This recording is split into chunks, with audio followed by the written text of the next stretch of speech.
On today's quick cast, we're diving into some creativity for interviewing and recruiting. So, this is if you have run into some obstacles, roadblocks, hiccups when trying to find your perfect assistant. Now, I usually have a disclaimer when I give strategies, and today's disclaimer is that this is not something that we use for our virtual administrative, executive, and operations assistant roles.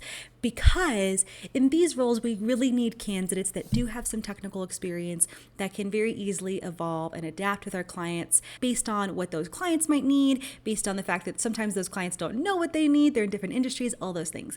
The strategies I'm sharing today are specifically if you are going about interviewing and recruiting on your own and trying to find that great executive assistant or a higher level type of office manager, just not your typical lower level admin data entry person. All right. And I'm going to dive a little bit more into case studies to kind of paint the picture here. But the big thing on this is that you should have clarity in really what the tasks for this job description are. Sometimes I do advocate for the idea that you don't have to have all of that figured out before you go out and hire somebody. Like for our VA roles, our clients don't need everything figured out. We will help them figure those things out. If you're struggling to really find your person, and we're going to get a little bit creative in finding them, then we do want clarity on what exactly are they going to be executing on day to day, because that clarity will give us clarity into the soft skills that we need to hire for. It's going to give us insights into the type of person that we're really looking for. It's really hard to paint the soft skills picture if you don't really know what the day-to-day execution needs are going to be. All right. Once you really know the soft skills that you're looking for, the personality traits that you're looking for, then you can look at those transferable skills. Then you can look at, okay, in what other industries might these people be?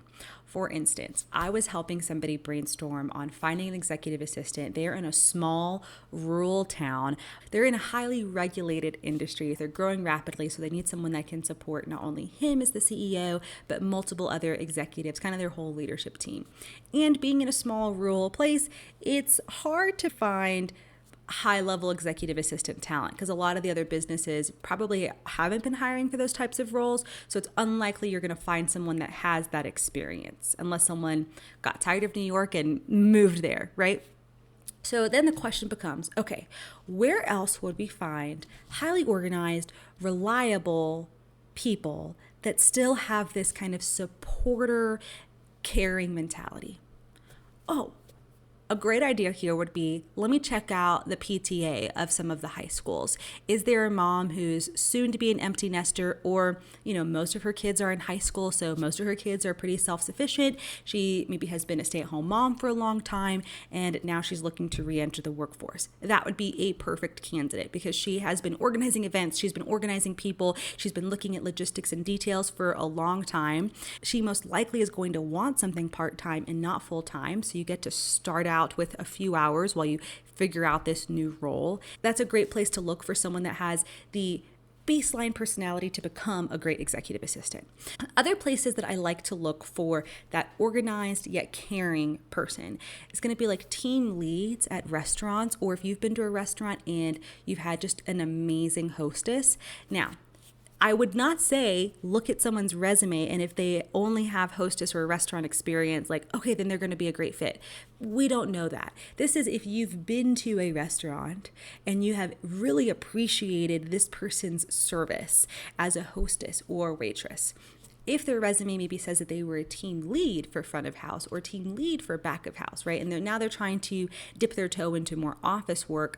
That's awesome because I know that, okay, they were not your average waitress. They wanted an opportunity to step up. They were in charge of leading people at some point. So they get that organized, herd the cats type of thing. That's a great place to look. Same thing goes for like if you've got an awesome barista and she's looking to step into a receptionist role or something.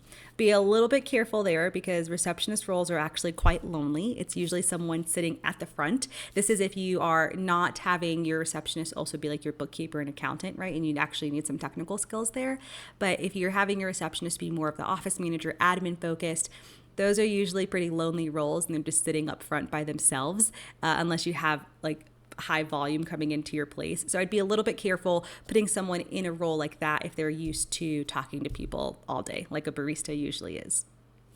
One more example here of really great candidates for administrative operations executive assistant roles, especially if you're struggling to find someone that is really checking all the boxes for the technical experience that you're looking for, is going to be teachers that have just been burnt out from the education system. My heart goes out to them. They usually have 2 to 5 years of teaching experience.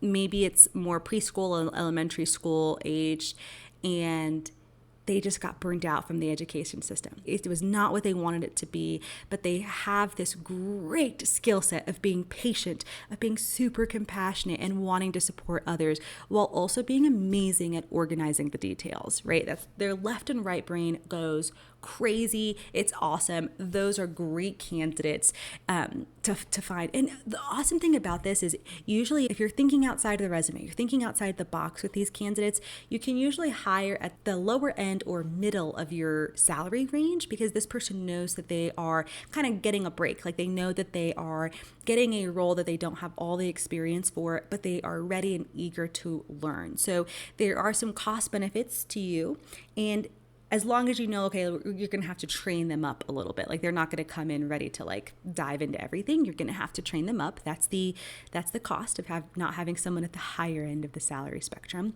But those are some examples of how you can get creative, especially if you have a clear understanding of the job that you're actually hiring for and the characteristics, soft skills, personality traits that you're looking for to be able to grow and evolve in that role.